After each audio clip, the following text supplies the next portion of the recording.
नमस्कार मेरे प्यारे सभी साथियों को। मेरा नाम पुष्पेंद्र चौधरी। स्वागत है आप सभी का अपने परिवार रैंकर्स गुरुकुल एप्लीकेशन पर। तो कैसे हैं आप सभी बच्चों, एक बार मुझे कमेंट करके बताइएगा। माफ़ी चाहता हूं 5 मिनट लेट हूं आप। ठीक है, यूट्यूब पर आप लोगों ने जो प्यार दिखाया वो वाकई में काबिल तारीफ था। बहुत बहुत धन्यवाद आप सभी को इतना प्यार करने के लिए। करते हैं आज की इस क्लास को स्टार्ट। उम्मीद करता हूँ आप सभी बहुत स्वस्थ होंगे, अच्छे से पढ़ाई भी कर रहे होंगे। और चलते हैं आज की इस क्लास को स्टार्ट करते हैं मेरे प्यारे बच्चों। चलिए, तो आज का हमारा जो टॉपिक होने वाला है वो हम क्या करने वाले हैं। हेडिंग डालिएगा बेटा, हेडिंग डालिएगा। हम पढ़ने वाले हैं आज, कल मैंने पढ़ाया था आपको मिरर के बारे में, यानी कि स्पेरिकल मिरर कल हम लोगों ने पढ़ लिया था। आज हम जो पढ़ने वाले हैं, तो सभी लोग हेडिंग डालें। आज हम जो पढ़ने वाले हैं वो क्या होगा। ठीक है, आज हम जो पढ़ने वाले हैं वो क्या होगा, आपका रिफ्रैक्शन ऑफ लाइट। क्या पढ़ने वाले हैं बेटा, रिफ्रैक्शन ऑफ लाइट हम पढ़ने वाले हैं। करें स्टार्ट बेटा आज की क्लास को। बहुत बढ़िया, सभी लोग आ चुके होंगे। तो आज हम जो पढ़ने वाले हैं वो क्या पढ़ने वाले हैं बेटा, रिफ्रैक्शन ऑफ लाइट आज हम पढ़ने वाले हैं।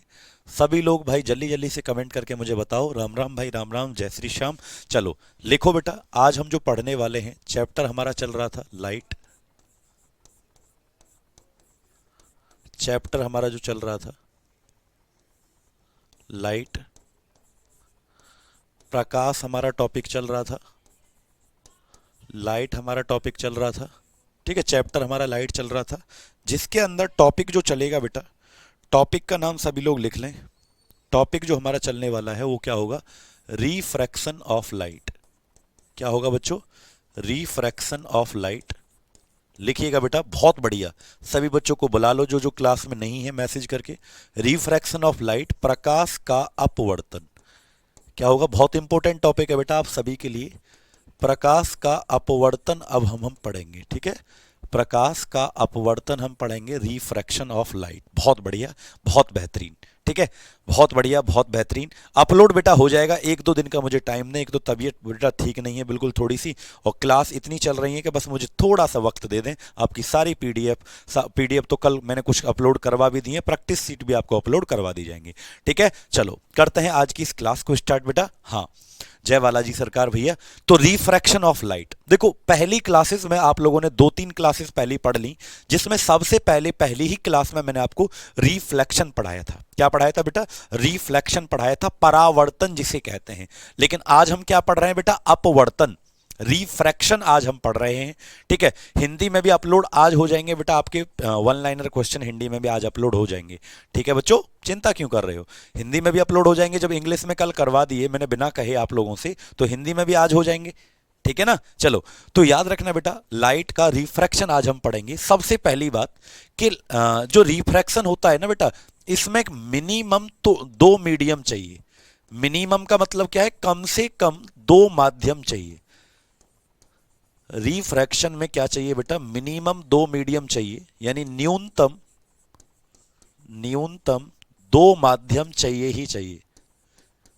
कितने माध्यम होने चाहिए बेटा इसके अंदर, न्यूनतम 2 माध्यम आपके होने चाहिए। रिफ्रैक्शन के अंदर कितने मीडियम होने चाहिए आपके, 2 मीडियम, 2 माध्यम होने चाहिए, मिनिमम 2 मीडियम। क्लियर है बेटा, मिनिमम 2 मीडियम आपके होने चाहिए। कैसे सर, जैसे आपने रिफ्लेक्शन जब पढ़ा था, परावर्तन, तो वहां पे क्या था कि लाइट इस तरीके से आई थी, टकरा के इस तरीके से चली गई। तो जहां से आई थी एयर से, एयर में ही चली गई थी। ये तो आपका रिफ्लेक्शन था कि जिस माध्यम से प्रकाश आया था उसी माध्यम से प्रकाश चला भी गया था। ठीक है, उसी माध्यम में प्रकाश चला गया था, तो इसे तो हम रिफ्लेक्शन कहते थे, परावर्तन। लेकिन रिफ्रैक्शन जो होता है, इसमें क्या होगा कि बेटा आपकी जो लाइट है एक माध्यम से दूसरे माध्यम में जाएगी, यानी कि उसका माध्यम परिवर्तन होगा। और जब उसका माध्यम परिवर्तन होगा, जैसे एयर में जा रही है तो कांच में अंदर घुस जाएगी, पानी में अंदर घुस जाएगी, लोहे के टुकड़े में अंदर घुस जाएगी। तो यहां पर क्या होता है, रिफ्रैक्शन में क्या होता है बेटा, माध्यम बदला जाता है। लेकिन परावर्तन, जो रिफ्लेक्शन आपने पढ़ा था, उसमें मीडियम चेंज नहीं होता, उसमें माध्यम नहीं बदल जाता। ठीक है, क्लास, कल की क्लास अपलोड नहीं हुई है, मैं अभी बेटा फोन करके कह देता हूं, परेशान मत हो बच्चों, कल की क्लास को मैं अभी फोन करके कह देता हूं अपलोड क्यों नहीं करवाई गई। ठीक है, आप हुक्म किया करो, आप लोग ऑर्डर दिया करो आप अपने सर को। ठीक है, करवा दूंगा अभी, अभी करवा देता हूं। रूपक जी मैं फोन मैसेज कर देता हूं, जस्ट पहले आप इस पे समझने पे ध्यान दें बेटा कि रिफ्लेक्शन में क्या होता था, परावर्तन में माध्यम बदलता नहीं था, यानी लाइट जहां से आई थी टकरा के वहीं चली गई थी। लेकिन बेटा यहां पर क्या होता है, आपका मीडियम चेंज होता है, माध्यम यहां पर परिवर्तन होता है, बदला जाता है, मीडियम चेंज हो जाता है। ठीक है, यानी लाइट एयर से कांच के टुकड़े में चली जाएगी, तो जब माध्यम बदला जाएगा तो लाइट की जो स्पीड है, मैक्सिमम कितने भी मीडियम हो सकते हैं, मिनिमम 2, यानी माध्यम चेंज होना चाहिए। और जैसे ही माध्यम चेंज होगा, जैसे ही बेटा मीडियम चेंज होगा, लाइट की क्या चेंज हो जाएगी, स्पीड, क्योंकि अलग अलग माध्यम में स्पीड अलग अलग होती है बच्चों, अलग अलग मीडियम में स्पीड अलग अलग होती है। तो जैसे ही मीडियम चेंज होगा, जैसे ही मीडियम चेंज होगा, लाइट की स्पीड भी चेंज हो जाएगी। और लाइट की स्पीड जो चेंज हो जाती है उसी को कहते हैं रिफ्रैक्शन, इसी घटना को प्रकाश का अपवर्तन कहते हैं। ठीक है, इसी को प्रकाश का अपवर्तन कहते हैं। तो लिखो बेटा, लिखो, व्हेन, मैं लिखता हूं अब, when light travel from, when light travel from one medium to another medium, one medium to another medium, when light travel from one medium to another medium, then its speed change, then its speed change, this is called, this is called refraction, इसी को अपवर्तन कहते हैं। This is called refract, करके दिखाता हूं, करके दिखाता हूं, रिफ्रैक्शन ऑफ लाइट। मैं बेटा स्टूडियो से एक क्लास ले रहा हूं, और सुनो, जो आपकी शिकायतें हैं ना, ये सारी शिकायतें आपकी दूर हो जाएंगी, ये सारी शिकायतें आप लोगों की दूर हो जाएंगी। कब दूर हो जाएंगी, आज आपका जो भी कल वाली क्लास अपलोड नहीं हुई है वो आपकी अपलोड हो जाएगी, और जो आपकी पीडीएफ नहीं मिली है वो भी आपको मिल जाएगी। ठीक है भाई,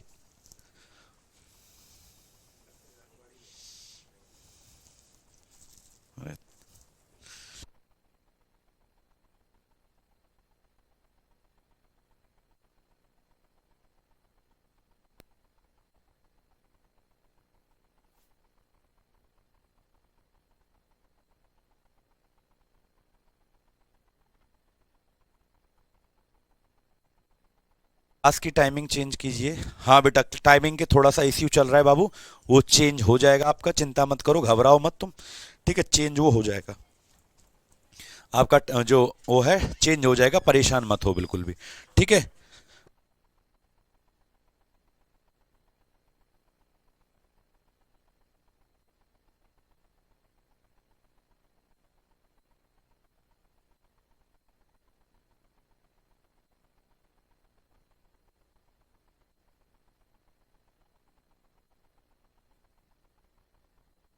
चलिए बेटा, 1 मिनट, सॉरी थोड़ा सा डिस्टरबेंस हो गया, अंकल जी आए थे तो चाय दे के गए। ठीक है, अब बताओ, चाय पियोगे आप लोग?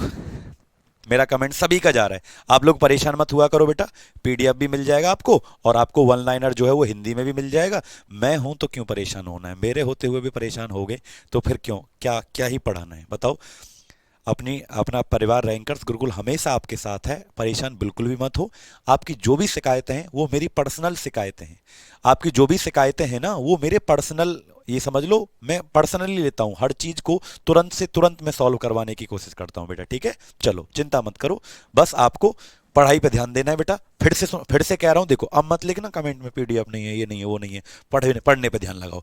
देखो बेटा, रिफ्रैक्शन का मतलब है कि जब लाइट एक माध्यम से, माध्यम का मतलब जैसे एयर है, पानी है, कांच है, लोहा है, तो जब लाइट एक माध्यम से किसी दूसरे माध्यम में जाती है, एक माध्यम से, एक मीडियम से किसी दूसरी मीडियम में जाती है, तो उसकी स्पीड जो है वो क्या हो जाती है, चाल बदल जाती है, इसी को बेटा रिफ्रैक्शन कहते हैं। ठीक है, याद रखेंगे। चलो लिखो बेटा, जब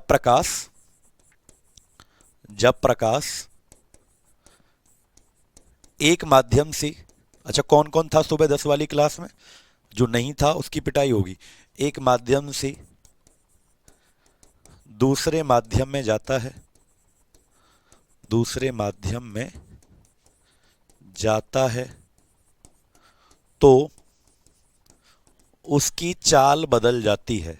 तो उसकी चाल बदल जाती है, बदल जाती है, उसे इसे अपवर्तन कहते हैं।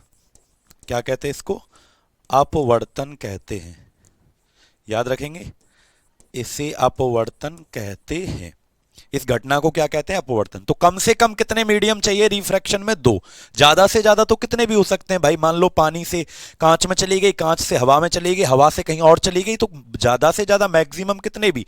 ठीक है, तो मिनिमम कितने हैं? दो मीडियम चाहिए। लेकिन रिफ्लेक्शन जो पढ़ा था बेटा, परावर्तन, उसमें तो लाइट जहां से आती थी उसी मीडियम में टकरा के चली जाती थी। ठीक है, हाँ बिल्कुल पढ़ाएंगे पुरुषोत्तम जी, चिंता मत करो बेटा। चलें आगे। अब देखो मैं आपको करके दिखाता हूं कैसे होता है रिफ्रैक्शन, तो करके दिखाता हूं आपको। देखो, जैसे ये है कोई कांच, ग्लास स्लैब। अच्छे से डायग्राम बनाता हूं आज तुम्हारे लिए, तुम भी क्या याद रखोगे। ठीक है, ये कोई कांच की स्लैब है, ग्लास स्लैब। ये है कोई कांच, ग्लास स्लैब जिसे कहते हैं ना, कांच की कोई प्लेट है, ऐसे समझ लीजिए। ये जो है हमारी कांच की कोई प्लेट है। कांच होता है ना, कांच, और ऊपर तो हवा है, एयर। यहां तो एयर ही होगा, एयर, हवा। यहां तो एयर है, हवा। यहां तो हवा है। अब कोई लाइट की रे इस तरीके से आई, लाइट की रे इस तरीके से आई, और एक बात बताओ, ये तो अभी तक तो हवा में चल रही थी, प्रकाश की ये जो किरण है ये हवा में चल रही थी। लेकिन जैसे ही कांच के अंदर घुसेगी, कांच के अंदर ये लाइट रे घुसेगी, तो इसकी स्पीड कम होगी कि बढ़ जाएगी? कम हो जाएगी कि ज्यादा हो जाएगी? ठीक है बेटा बताओ, इसकी स्पीड जो है वो कम हो जाएगी कि ज्यादा हो जाएगी? जैसे ही ये लाइट अंदर घुसेगी तो इसकी स्पीड जो है वो कम हो जाएगी कि ज्यादा हो जाएगी? बताइएगा। तो कम हो जाएगी। क्या हो जाएगी? कम हो जाएगी। भाई कांच जो है वो सघन माध्यम है। माध्यम बच्चे मैं आपको बता देता हूं कि मीडियम जो होते हैं ना, ये दो प्रकार के होते हैं। मीडियम जो है वो कितने प्रकार के होते हैं? माध्यम, माध्यम जो है ये कितने प्रकार के होते हैं? दो। याद रखना, एक होता है हल्का माध्यम जिसे कहते हैं रेयर मीडियम। माध्यम दो प्रकार के होते हैं बेटा, इसे कहते हैं विरल माध्यम। क्या कहते हैं इसको? विरल माध्यम कहते हैं, हल्का माध्यम जिसे कहा जाता है। और एक होता है हमारा डेंसर मीडियम। एक होता है हमारा डेंसर मीडियम। डेंसर को क्या कहते हैं? सघन माध्यम कहते हैं। क्या कहते हैं डेंसर को बेटा? सघन माध्यम कहते हैं। ठीक, देखो रेयर जो मीडियम होता है ना बेटा, इसमें स्पीड क्या होती है? ज्यादा। इसमें जो, हाँ, चाल है वो ज्यादा हो जाती है। लेकिन ये जो डेंसर होता है इसमें स्पीड जो होती है, चाल, वो कम हो जाती है। ठीक है, तो जो मीडियम है जिसमें से वो जा रही है, एक दूसरे में जो जा रही है, वो हल्के में से ज्यादा भारी में भी जा सकती है और भारी में से हल्के में भी जा सकती है बेटा। ठीक है, याद रखेंगे। तो जैसे ही कांच के अंदर जाएगी तो कांच जो है हवा की तुलना में कैसा है? डेंसर, यानी कि सघन है। तो कांच एक मिनट रुकना बेटा,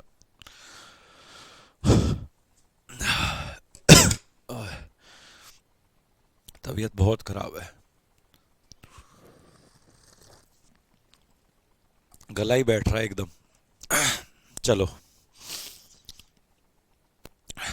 तो बेटा ये जो कांच है, कांच कैसा है? ये डेंसर है। डेंसर का मतलब हवा हल्की है तो वो डेंसर है। तो जैसे ही बेटा कांच में जाएगी तो इसकी स्पीड क्या हो जाएगी? कम। और बीच में बेटा मैं कोई नॉर्मल बना लेता हूं।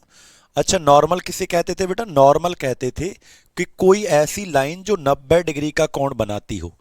नॉर्मल किसे कहते थे बेटा? कोई ऐसी रेखा, कोई ऐसी रेखा जो 90 डिग्री का कोण बनाती है उसे क्या कहते हैं बेटा? नॉर्मल। तो ये मैंने क्या बना लिया? कोई नॉर्मल। नॉर्मल किसे कहते थे? अविलंब, जो 90 डिग्री का कोण बनाए किसी सतह के ऊपर, तो उसे बेटा नॉर्मल कहते हैं। तो ये जो है हमारा, ये क्या है? नॉर्मल है, कोई अविलंब जिसे कहते हैं। अब जैसे ही बेटा ये अंदर आएगी कांच में, कौन? लाइट की रे, इसकी स्पीड कम हो जाएगी तो ये इस तरीके से नॉर्मल की तरफ झुक जाती है। क्या हो जाती है? बोलो, ये नॉर्मल की तरफ झुक जाती है इस तरीके से। भाई इसको जाना कैसे था? सीधा।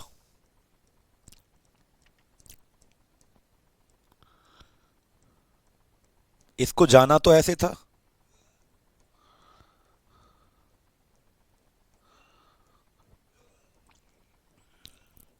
इसको जाना तो ऐसे था, इसको जाना तो ऐसे था सीधे एकदम, इसको जाना तो ऐसे था, लेकिन जैसे ही इसकी स्पीड कम हुई बेटा, जैसे इसकी स्पीड कम हुई तो वो अंदर की तरफ झुक गई। वो क्या हो गई बेटा, अंदर की तरफ झुक गई। ठीक है, वो अंदर की तरफ बेटा झुक गई थी। याद रखेंगे, अंदर की तरफ जैसे ही स्पीड कम होती है तो नॉर्मल के पास में आती है।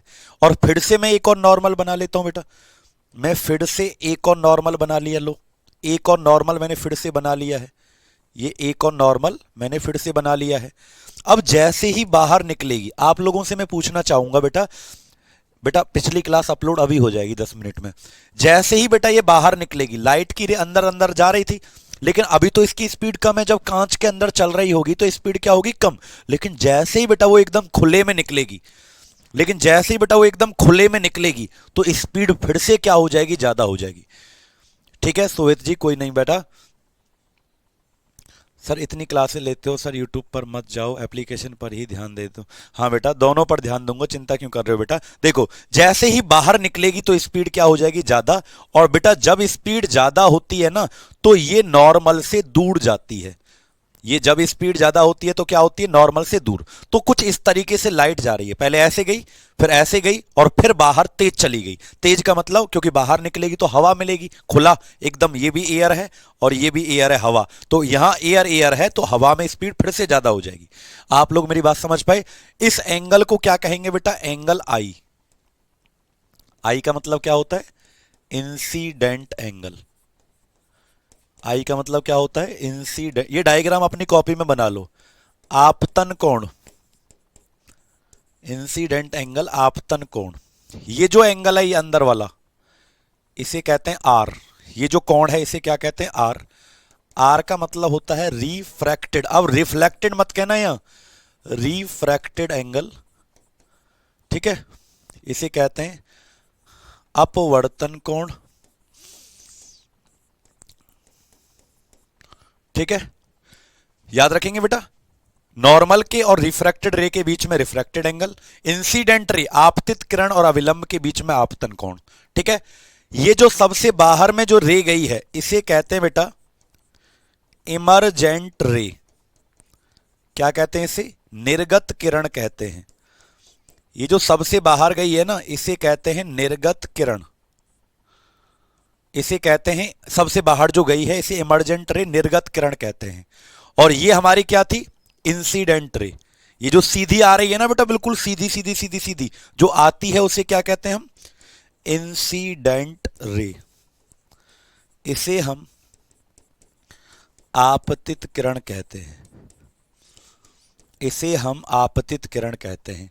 क्या आपको बेटा ये डायग्राम समझ में आ गया, क्या आप सभी को ये डायग्राम समझ में आया, जल्दी से कमेंट करके बताओ मुझे। डायग्राम दोबारा समझा रहा हूं, देखो बेटा डायग्राम दोबारा समझा रहा हूं बेटा आपको। देखो, सबसे पहले लाइट की रे, प्रकाश की किरण इस तरीके से आई, बीच में मैंने अविलंब बना लिया। अविलंब कहते हैं कोई 90 डिग्री की रेखा को अविलंब नॉर्मल कहते हैं।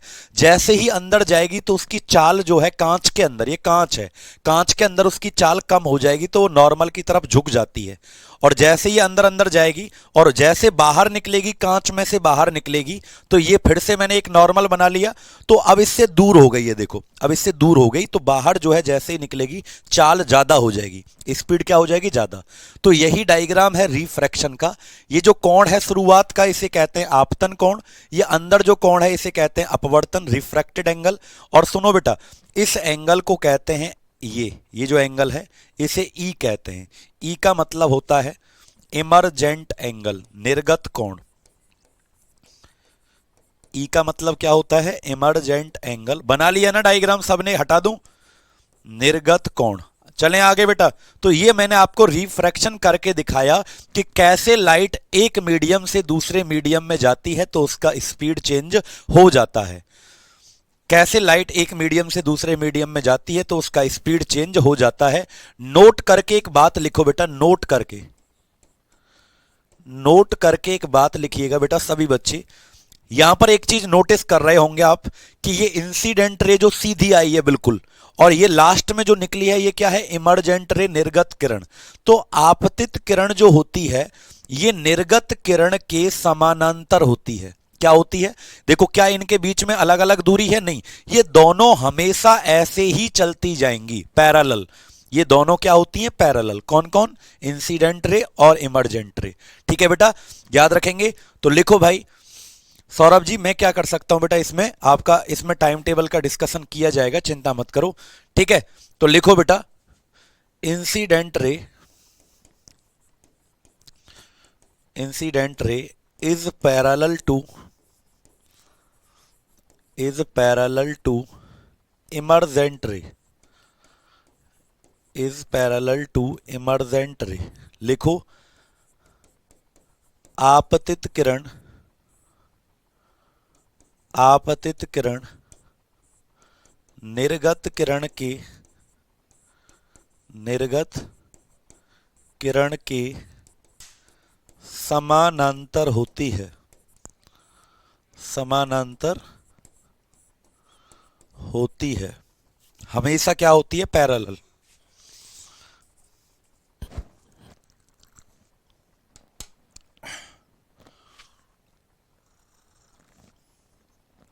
इसका जी, इसी का कह रहे हैं नोटिफिकेशन नहीं आता है, क्लास छूट जाती है। बेटा नोटिफिकेशन की जरूरत ही नहीं है।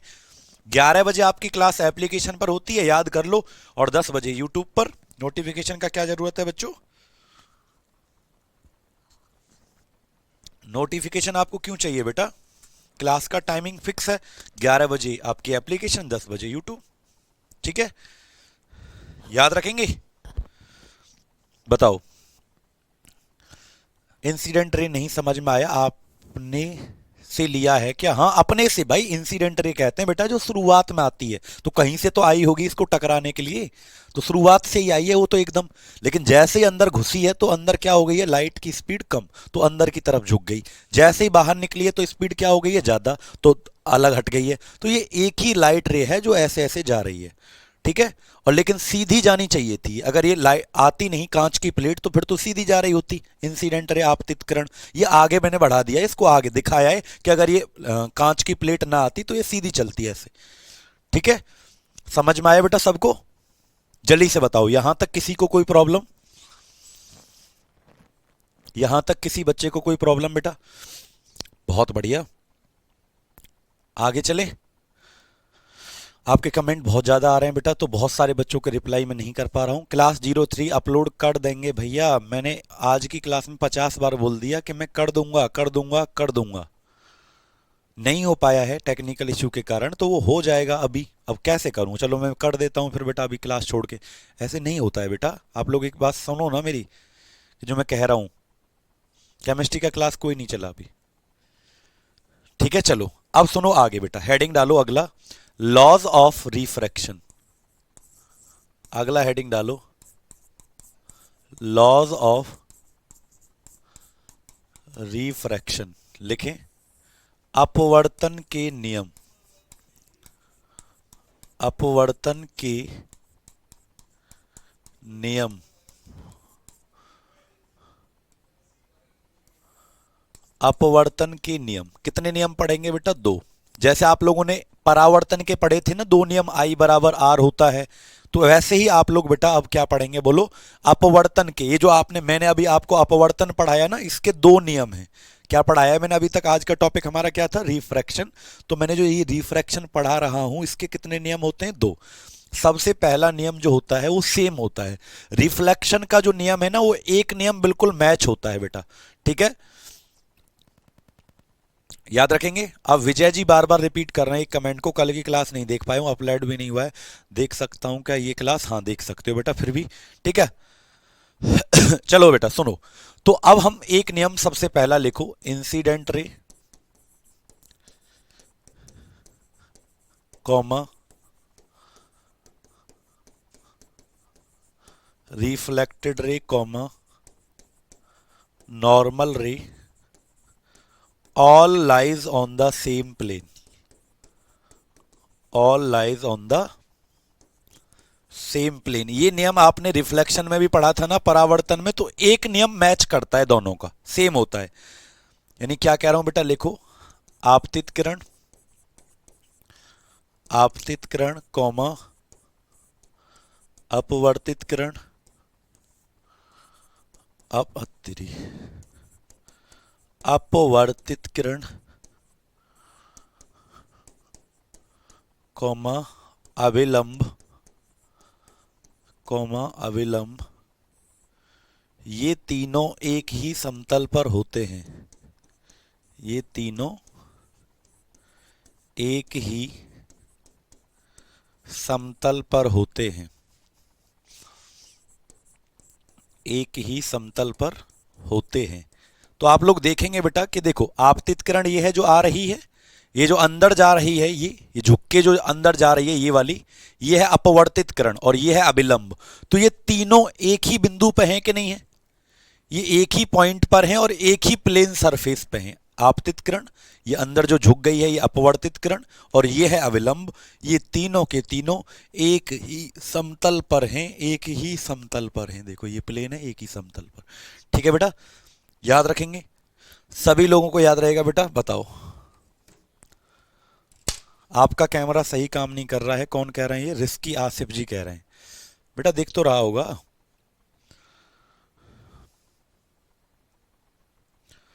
बताइएगा।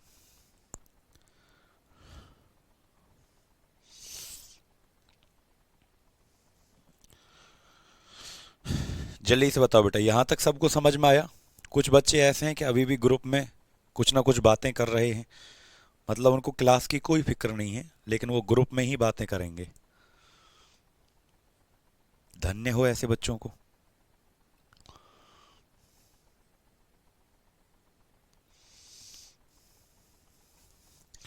सुनिएगा बेटा, चलो चलें आगे। सर रिफ्रैक्टेड रे यहाँ पे कौन सा वाला है? देखो बेटा ये है, ये जो सफेद वाला दिख रहा है ना, ये है रिफ्रैक्टेड रे। ये जो सफेद वाला अंदर की तरफ है ये है रिफ्रैक्टेड रे। ये है अपवर्तित किरण, अंदर वाला जो है। ठीक है, लिख दिया है मैंने, लो। और आपतित किरण क्या है? ये जो सफेद वाला ऊपर वाला, और ये है अविलंब। तीनों एक ही प्लेन पर आपको दिख रहे होंगे। क्लियर है बेटा? याद रखेंगे बच्चे? आगे चलें। दूसरा नियम अब आता है सेकंड लॉ। तो सेकंड लॉ लिखो बेटा, sine i upon sine r equal to constant. Constant का मतलब होता है नियतांक। Constant for a pair of medium, for a pair of medium. यानी किसी माध्यम के लिए, किसी माध्यम के लिए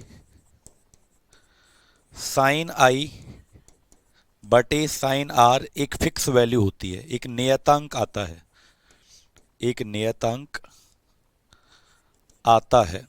क्या आता है बेटा? साइन आई बटे साइन आर एक फिक्स वैल्यू आती है किसी एक माध्यम के लिए। याद रखेंगे आप सभी बच्चों? हाँ बिल्कुल कर दिया बेटा नीरज जी, बिल्कुल। इसका मतलब क्या है? देखो यहां पर ये मत कहना कि आई बराबर आर होता है। रिफ्लेक्शन नहीं पढ़ा रहा हूं।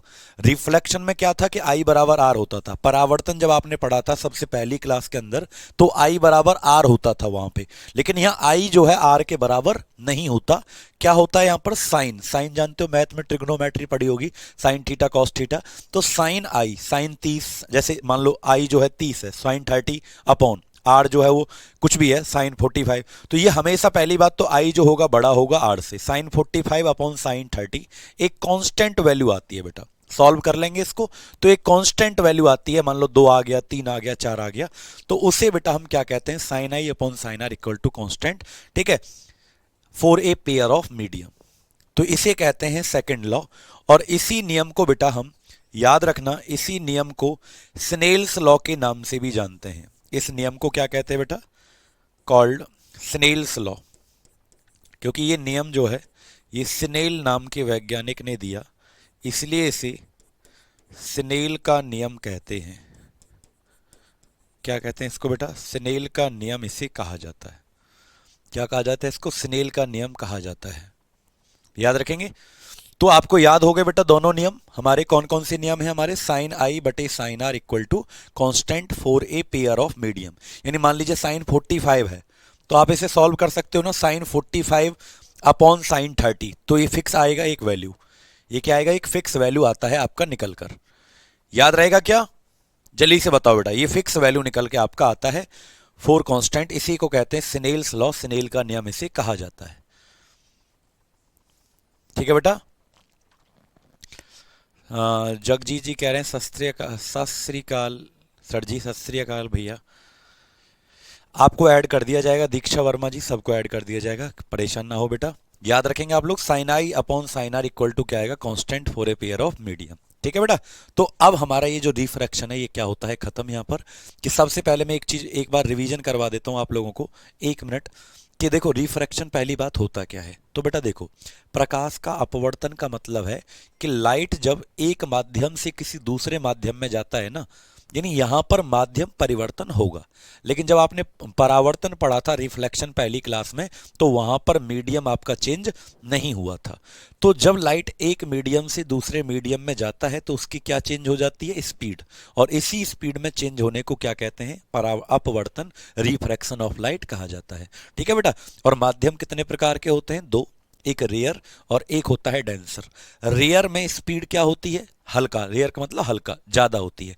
और डेंसर में स्पीड क्या होती है, कम होती है। ठीक है। तो जैसे मान लीजिए हवा से, एयर में से कांच का कोई टुकड़ा है, उसमें लाइट गई, तो लाइट यहां पर तेज होगी, यहां पर क्या होगी, कम। तो अंदर की तरफ झुक जाती है, नॉर्मल की तरफ। जैसे, लेकिन जैसे ही बाहर निकलेगी तो तेज हो जाएगी, क्योंकि फिर से एयर आ जाएगी बेटा।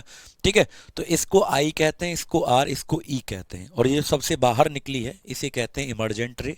ये दोनों समानांतर होती हैं, कौन कौन, आपतित किरण और निर्गत किरण। ठीक है। इस एंगल को कहते हैं इमर्जेंट एंगल। और ये भी याद रखना, एंगल आई जो होता है वो हमेशा आर के बराबर नहीं होता, वो ई के बराबर होता है। यानी इमर्जेंट एंगल जो होता है वो इंसिडेंट एंगल के बराबर होता है, आपतन कोण निर्गत कोण के बराबर होता है। ये भी आप लोगों को याद रखना है। सर एग्जाम्पल बता दो, बेटा एग्जाम्पल नहीं, ये तो डेली लाइफ में हर रोज होता है। कांच में जब भी लाइट अंदर जाएगी, घर घर में तुम बैठे हुए हो तो खिड़की में से आती है रोशनी, हल्की सी दिखाई देता है कि नहीं दिखाई देता खिड़की में से, तो वो रिफ्रैक्शन ही तो हो रहा है वहां पर। ठीक है बेटा।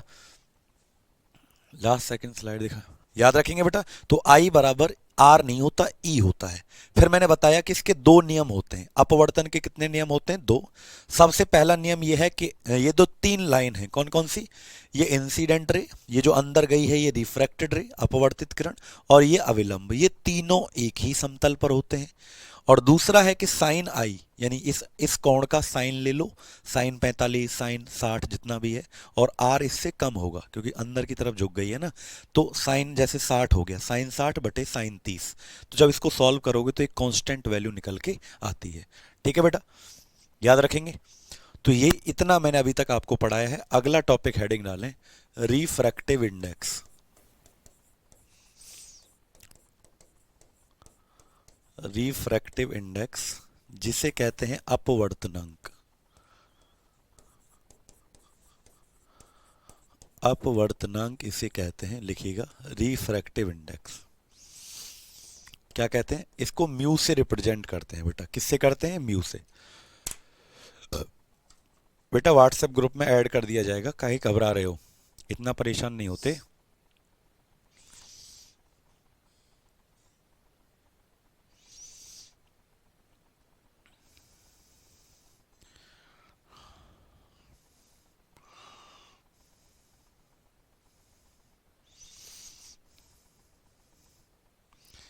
यहां तक याद रहेगा बेटा।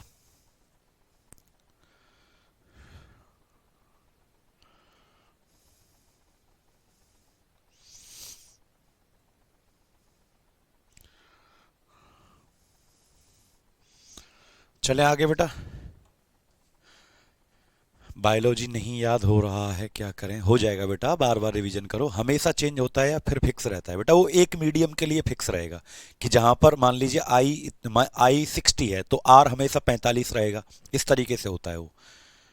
सर रेयर और डेंसर क्या होता है, रेयर वो होता है बेटा जहां पर लाइट तेज चलती है, विरल माध्यम। और डेंसर होता है जहां लाइट कम तेज चलती है। जैसे हवा और, मैं पूछूं हवा और पानी, हवा और पानी में कौन रेयर है, आप बताओ, कौन हल्का माध्यम है, तो हवा है, हवा में तेज जाएगी। पानी कैसा है, डेंसर है, सघन माध्यम है, उसमें स्पीड धीमे हो जाएगी।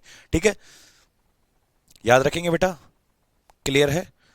तो ऐसे ही मैं अगर पूछूं कि कांच है, कांच और एक हवा है, तो कांच क्या हो जाएगा? सघन, डेंसर। हवा क्या हो जाएगी? विरल। तो एक होगा सघन, एक होगा विरल, तभी तो उसकी स्पीड चेंज होगी। अगर मीडियम ही नहीं बदलेगा तो स्पीड काहे चेंज होगी? ठीक है, याद रखेंगे अंकिता यादव जी। चलो बेटा, तो अब हम चलते हैं, अगला टॉपिक आता है रिफ्रैक्टिव इंडेक्स, अपवर्तनांक। मेरे प्यारे बच्चों, आप लोगों ने देखा कि जब रिफ्रैक्शन जब हमने पढ़ा तो उसकी स्पीड क्या हो जाती है? चेंज हो जाती है। What is the symbol? Mu. इसका नाम जो है म्यू है, म्यू। म्याऊ मत कहना, म्यू। बेटा जब भी मैंने आपको बताया कि यार क्या हो जाती है? स्पीड चेंज हो जाती है। किसकी? लाइट की स्पीड चेंज हो जाती है, क्योंकि उसका माध्यम जो है वो बदल जाता है। ठीक है, याद रखेंगे बेटा, माध्यम बदल जाता है। तो रिफ्रैक्टिव इंडेक्स पता है क्या कहते हैं? लिखो, स्पीड ऑफ लाइट। इसका एक फॉर्मूला है, बस छोटा सा याद रखना। रिफ्रैक्टिव इंडेक्स का एक सूत्र याद रखना। क्या है सूत्र बेटा? लिखो, speed of light, speed of light in medium one divide by speed of light in medium two divide by speed of light in medium two. याद रखेंगे, यानी जो माध्यम बदल रही थी ना, प्रकाश क्या कर रहा था? अपना मीडियम चेंज, माध्यम बदल रहा था। तो बेटा याद रखना क्या, कि पहले माध्यम में प्रकाश की चाल, पहले माध्यम में प्रकाश की चाल डिवाइड बाई दूसरे माध्यम में प्रकाश की चाल, डिवाइड बाई दूसरे माध्यम में प्रकाश की चाल, दूसरे माध्यम में प्रकाश की चाल, दोनों को भाग दे दो, तो यही आपका क्या आ जाता है? रिफ्रैक्टिव इंडेक्स बेटा निकल के आ जाता है। यानी अलग अलग होगी ना चाल, तो हवा में अलग होती है, कांच के टुकड़े में अलग होगी, तो चाल जो होगी वो अलग अलग होगी बेटा। भाई हवा से मान लीजिए यहीं की बात अगर कर लूँ, यहीं की बात कर लूँ, तो हवा में अलग होगी, कांच के टुकड़े में अलग होगी। तो दोनों की स्पीड को डिवाइड कर दो, वो आपकी किसकी वैल्यू आ जाती है? अपवर्तनांक की वैल्यू आ जाती है बेटा। ठीक है, क्लास बहुत कम हो रहा है, जैसे कि एग्जाम नजदीक आता जा रहा है। बेटा मैं तो रेगुलर ही पढ़ा रहा हूँ विशाल कुमार जी, याद रखेंगे बेटा। तो याद रखेंगे। अब देखो बेटा, अब इसकी अगर मैं पूछूं मात्रक क्या होगा, कोई बताएगा मुझे? ऐसा ही यूनिट क्या होगा? मात्रक क्या आएगा इसका? अगर मैं आपसे पूछूं कि इसका मात्रक क्या आएगा, यूनिट क्या आएगा, तो इसका कोई यूनिट नहीं होता बेटा। क्या होती है ये? यूनिट लेस होती है। क्या होती है? मात्रकहीन। ये क्या होती है? हमारी मात्रकहीन होती है। क्यों? क्योंकि देखो बेटा, ऊपर भी स्पीड है, नीचे भी स्पीड है, तो स्पीड से स्पीड कट जाएगा, इसीलिए इसका कोई यूनिट नहीं होता। कई बार बेटा पेपरों में ये पूछा जाता है कि कौन सी ऐसी राशि है जिसका कोई मात्रक नहीं होता, तो उत्तर क्या आ जाएगा आपका? अपवर्तनांक, यानी मात्रकहीन राशि है, स्पीड से स्पीड कट जाता है। हाँ, याद रखेंगे, स्पीड जो है डिपेंड करती है मीडियम कैसा है।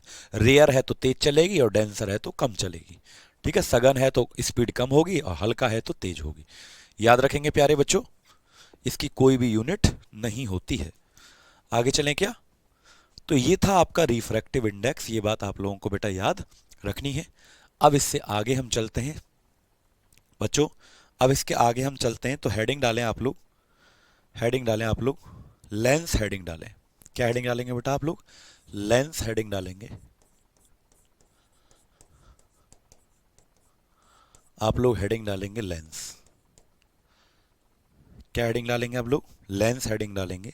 और लेंस को स्पेरिकल लेंस के नाम से भी जानते हैं। क्या कहते हैं बेटा? स्पेरिकल लेंस भी कहते हैं और लेंस भी कहते हैं, यानी गोलीय लेंस भी हम कहते हैं।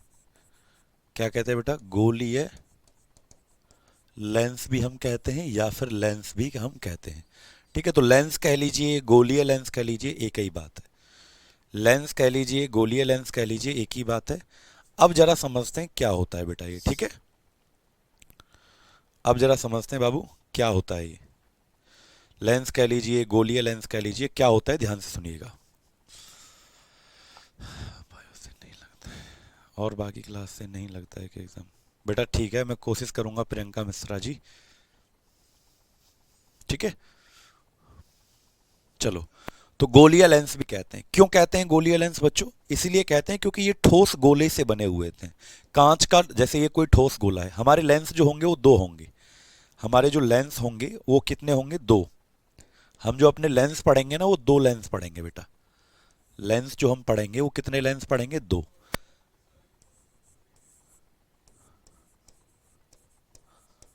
पहला होगा कॉन्वेक्स लेंस, उत्तल लेंस, और दूसरा क्या होगा हमारा? Concave lens. दूसरा क्या होगा बेटा हमारा? जैसे मिरर होते थे ना दो, वैसे ही हमारे लेंस। अवतल लेंस, अवतल लेंस, ठीक है। अब ये ना गोले से बने हुए होते हैं बाबू। किससे बनते हैं? ये गोले, इसीलिए इनको गोलीय लेंस कहते हैं। पता है ये कैसे बना है? देखो, इसका डायग्राम जो होता है इस तरीके से, दो मैंने ये गोला बना लिए, ये गोला। और अब देखना आप लोग ही, एक और गोला मैंने बना लिया है। ये थोड़ा छोटा कर देते हैं। देखो, ये है लेंस। देखो, ये है लेंस। ये जो बीच वाला पार्ट है ना, दो गोलों से मिलकर ये जो बना है बीच वाला पार्ट, ये है बेटा कॉन्वेक्स लेंस। ये कौन सा लेंस है आपका? बोलिए। ये है आपका कॉन्वेक्स लेंस।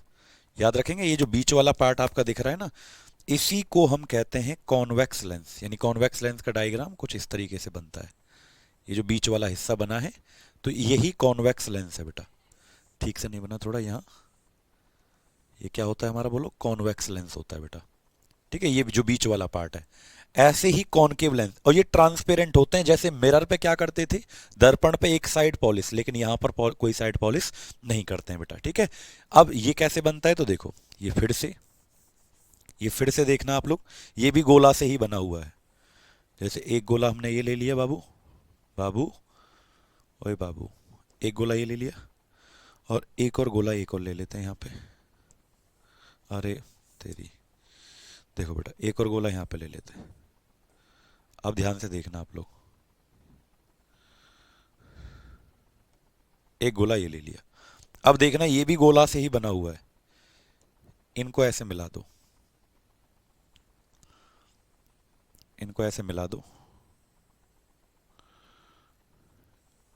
ये जो लेंस है, ये वाला बीच वाला, ये जो पार्ट है ना, ये वाला, ये है आपका कौन सा? Concave lens.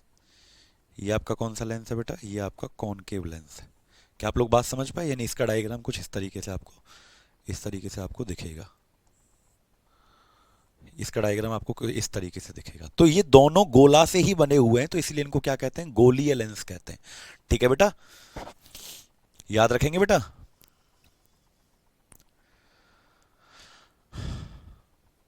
ठीक है बेटा, याद रखेंगे। तो अगर लेंस की मैं परिभाषा पूछूं, what is the definition of lens, तो याद रखना बेटा, लेंस का परिभाषा है, lens is the part of sphere which is transparent, which is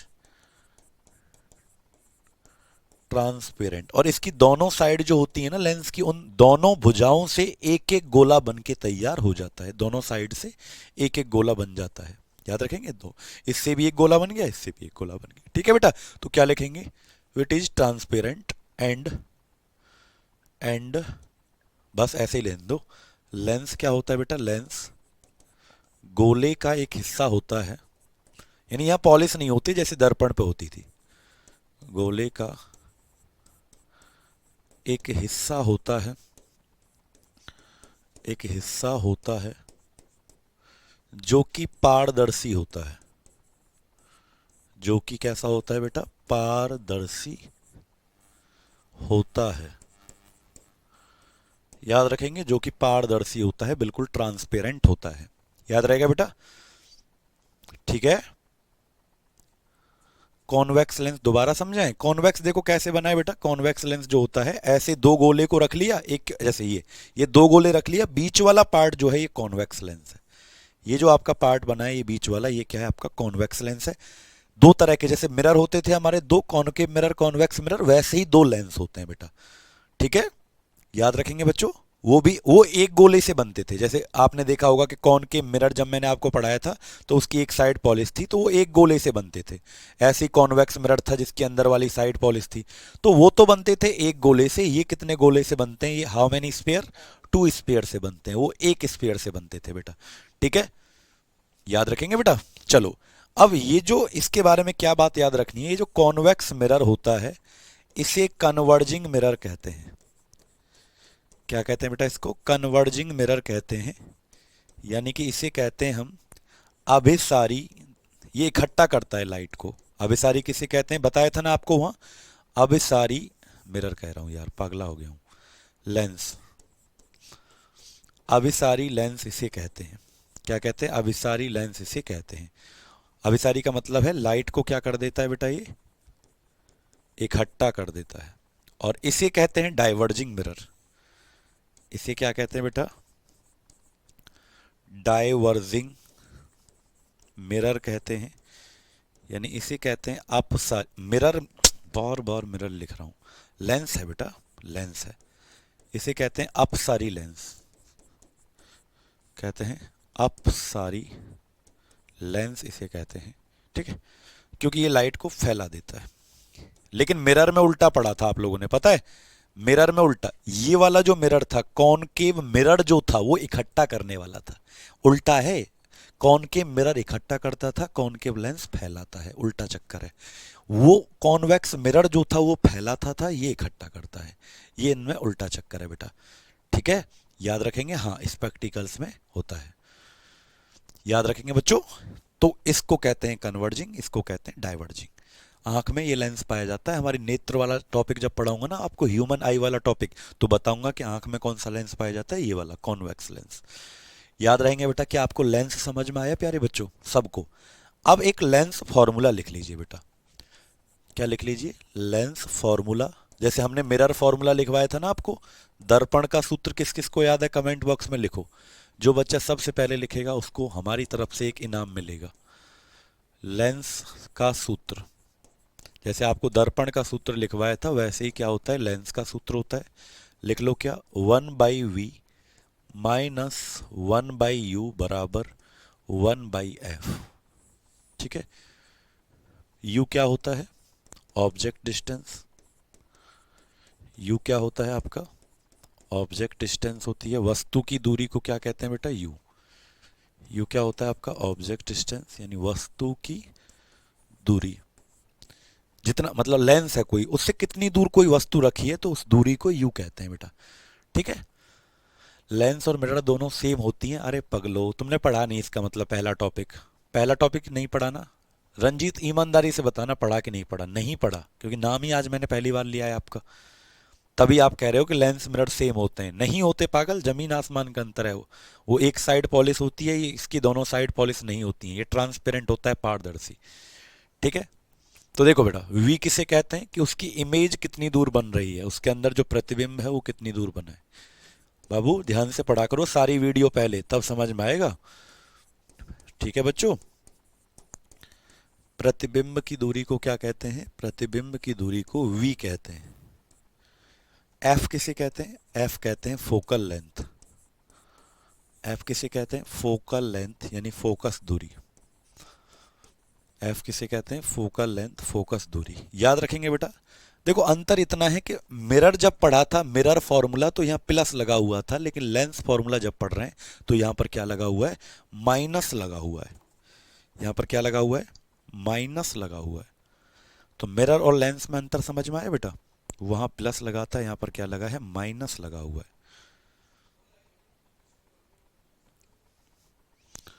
ठीक है सर, दीजिए प्राइज अब। आरोशी कह रही हैं दीजिए प्राइज। चलो प्राइज देता हूं। तुम सब मेरे प्यारे प्यारे बाबू हो, प्यारे प्यारे बच्चे हो। ठीक है,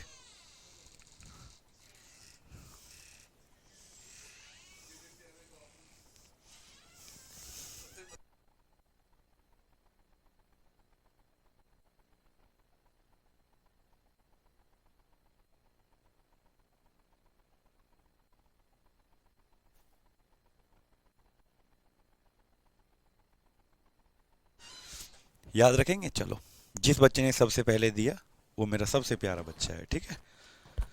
बहुत बढ़िया बेटा।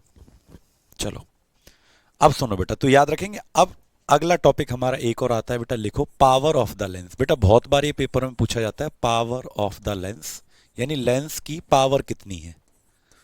Power of the lens, heading डालो, power of the lens, lens की क्षमता।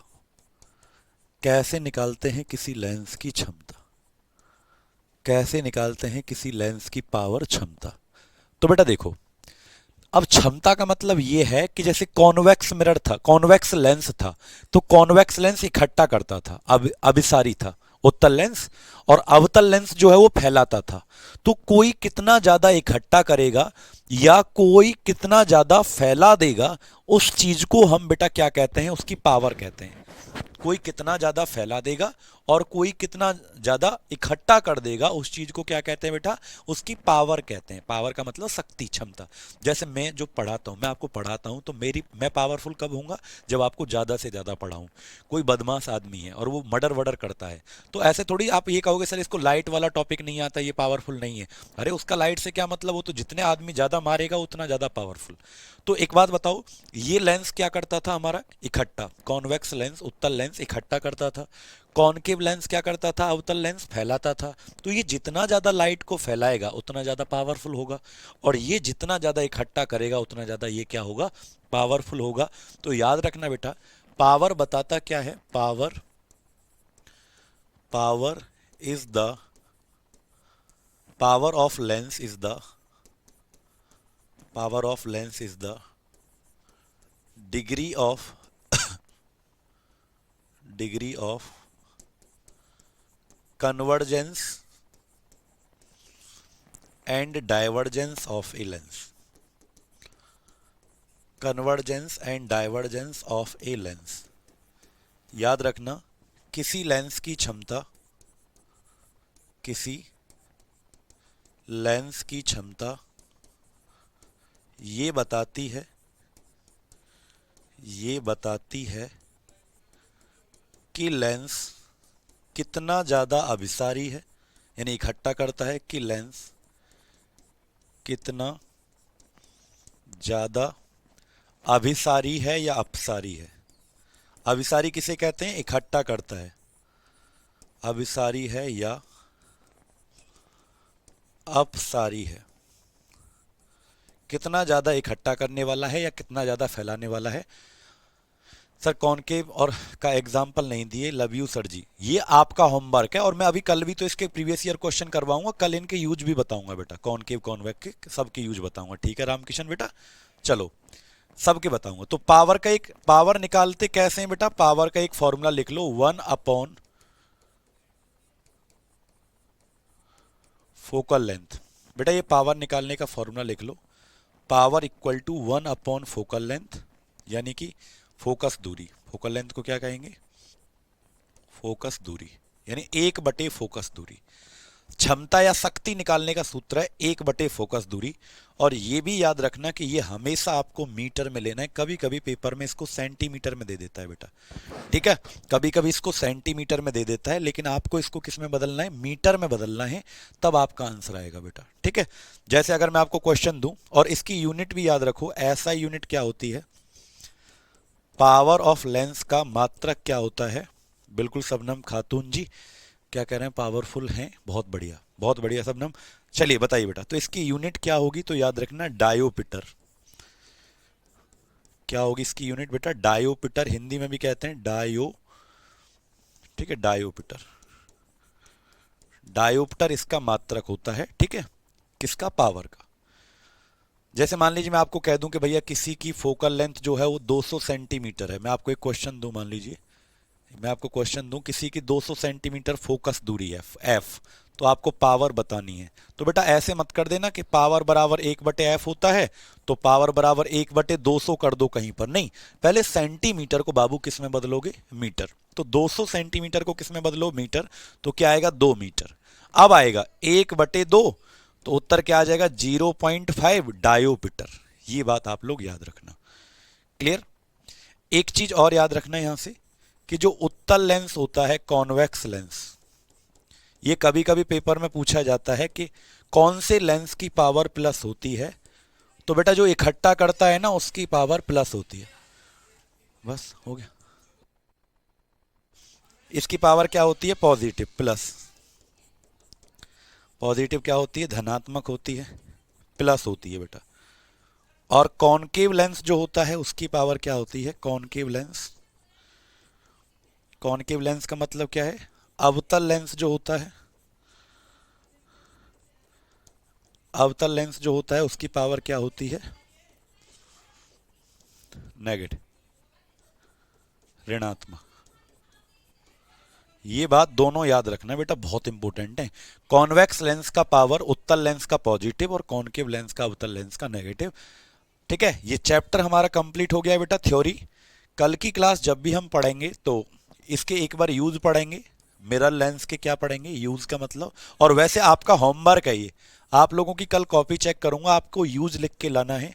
ठीक है, यूज आपको लिख के लाना है, किसके? कॉनकेव लेंस के, कॉन्वेक्स लेंस के और मिरर के। और कल इसके हम प्रीवियस ईयर क्वेश्चंस करेंगे लाइट चैप्टर के। ठीक है, चलो बहुत बहुत बढ़िया, धन्यवाद। टाइमिंग नोट कर लो, सुबह को 10 बजे यूट्यूब पर जरूर आना है और 11 बजे आपका एप्लीकेशन पर जरूर आना है। बहुत बहुत धन्यवाद आप सभी का, मिलते हैं आपसे कल फिर। बहुत बहुत धन्यवाद आपका। ठीक है, चलिए पढ़ना, अच्छे से पढ़ना। Bye bye, take care, love you all मेरे प्यारे प्यारे नन्हे मुन्ने बच्चों। बहुत बहुत बढ़िया।